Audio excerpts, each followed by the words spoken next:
أشهى أصول الحب. شاعر أحمد عبد الله قارئ. الإهداء إلى أخي العزيز الشاعر المبدع علي سلمان الشميري.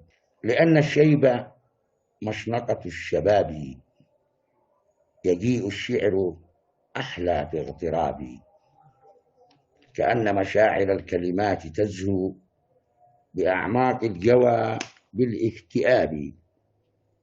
قرأتك يا صديقي فكنت أشهى أصول الحب في ليل العذاب.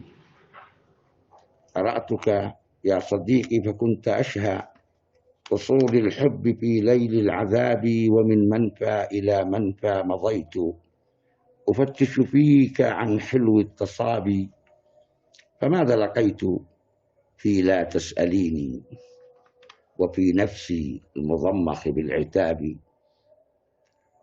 لقيتك كأسك الأنات تروي غروب الروح من مر الشراب.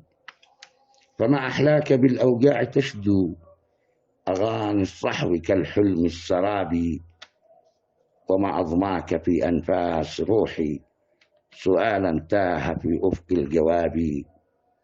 أحبك يا صديقي هوى يغني تباريح التجلي في الغياب، كأنك صرتني في إب تشكو لظى في القلب يخبرني بما بي.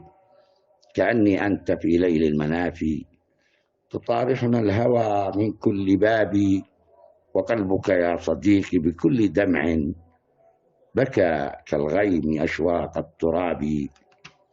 معا ذبنا وذوبنا قصيد يشيب الآن في عز الشباب.